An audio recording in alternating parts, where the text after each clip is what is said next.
सांवरिया भिक्षु स्वाम श्रावकों को अपने चरणों में झुकाने में सफलता प्राप्त कर लेते हैं। गुरु का मुँह सत्य का कड़वा घूंट है, वह भी पीने को मजबूर कर देता है।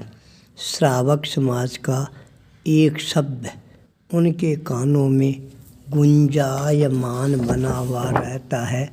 आप आगमों का उपयोग पूर्वक अवलोकन अवश्य ही करवाएं। रात्रि का समय सांवरिया भिक्षु श्याम आराम से अपने शयन कक्ष में आराम कर रहे थे। अचानक सारा शरीर है वह झनझनाहट करना प्रारंभ कर देता है।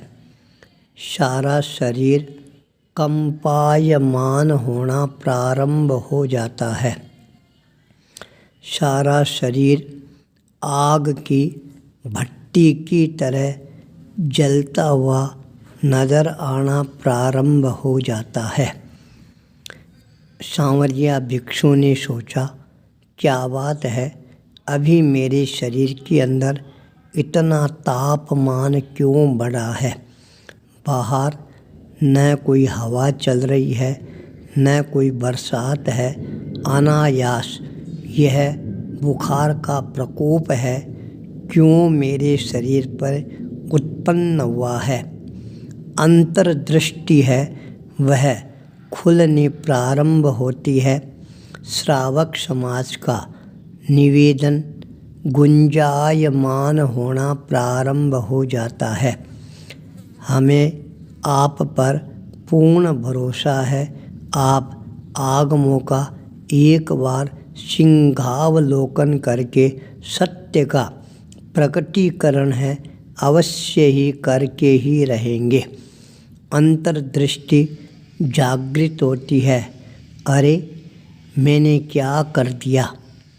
श्रावक समाज की जो बातें सत्य है उनको गुरु के मुंह में आकर मैंने असत्य ठहरा दिया।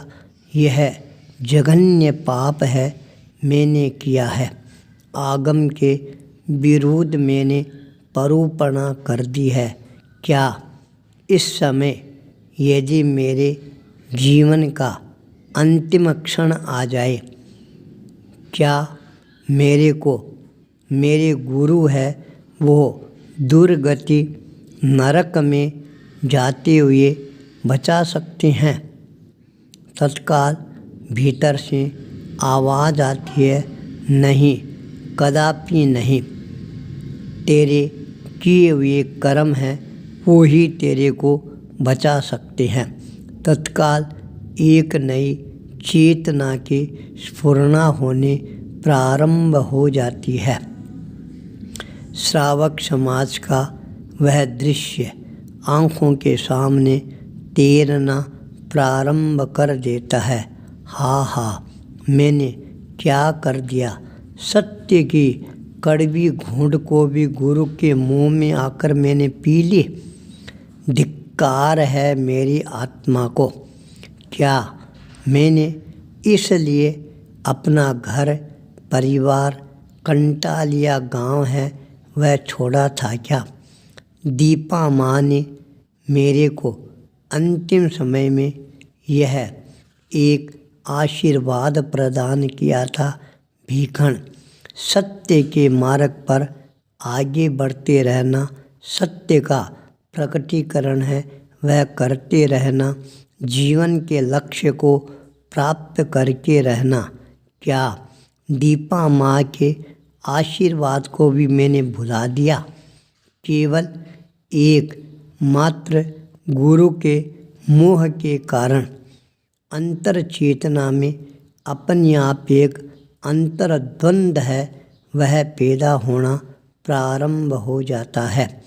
तत्काल मन में यह विचारधारा उभर कर सामने आती है, यदि यह बुखार तत्काल उतर जाए तो मैं श्रावक समाज के सामने सत्य का प्रकटीकरण करने में एक क्षण की भी देरी नहीं लगाऊंगा।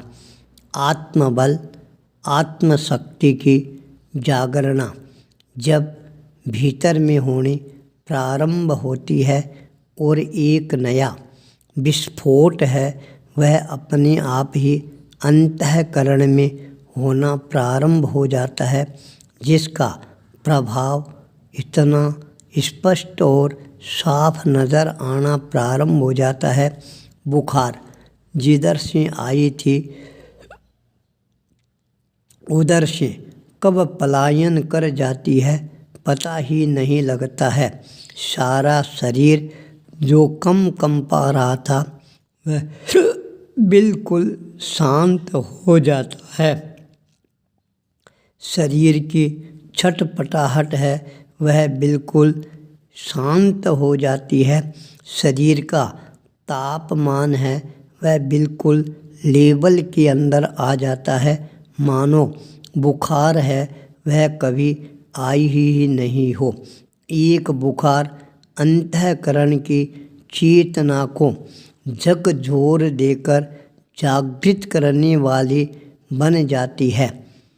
सांवरिया भिक्षु स्वाम तत्काल अपने आसन पर विराजमान हो जाते हैं आत्मचिंतन करने के लिए।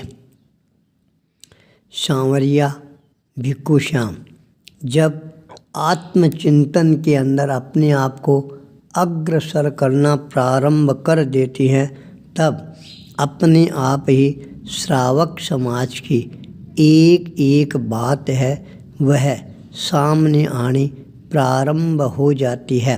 वास्तव में ही श्रावक समाज ने जो बातें मेरे सामने प्रस्तुत की है उन बातों को आगम की कसौटी पर यदि मैं कसकर देखने का प्रयास करूँगा तो उसमें 100% मेरे को सच्चाई ही नज़र आएगी। क्या सत्य को मैं एक क्षण के अंदर स्वीकार कर लूँ? तत्काल भीतर से आवाज़ आती है, जब सत्य का साक्षात्कार हो गया है फिर स्वीकार करने में देरी किस बात की होनी चाहिए। अपना आत्मबल, आत्मशक्ति, आत्मचिंतन है, इन तीनों को तोलकर तत्काल जो निर्णय तुम करोगे वही निर्णय सत्य के लिए आगे जाकर बहुत ही ज़्यादा मजबूती प्रदान करने वाला बन जाएगा। श्रावक समाज है, उनका जो विश्वास तुम्हारे प्रति जमा हुआ है वह विश्वास कम नहीं होगा, अपितु और ज़्यादा अपने आप ही उनके दिल और दिमाग के अंदर जमना प्रारंभ हो जाएगा। इसलिए सत्य का प्रकटीकरण करने में अब तुम्हारे को कोई प्रकार की देरी नहीं करनी चाहिए। सांवरिया भिक्षु स्वाम इस तरह से अपने आप का अवलोकन करने के पश्चात अपने आप को इस संकल्प शक्ति के साथ तैयार करना प्रारंभ कर देते हैं, चाहे कुछ भी हो जाए। अब मेरे को सत्य का प्रकटीकरण करने में कोई प्रकार का संकोच है, यह नहीं करना चाहिए। श्रावक समाज जिसने इतनी श्रद्धा, भक्ति, समर्पण के साथ केवल मेरे इंगित और आकार को समझकर बंधन व्यवहार प्रारंभ किया है, यह बंधन व्यवहार मेरे लिए ज्ञेय नहीं है, हेय है, छोड़ने लायक है। इसलिए सत्य का प्रकटीकरण करना है वह अत्यंत ही जरूरी है।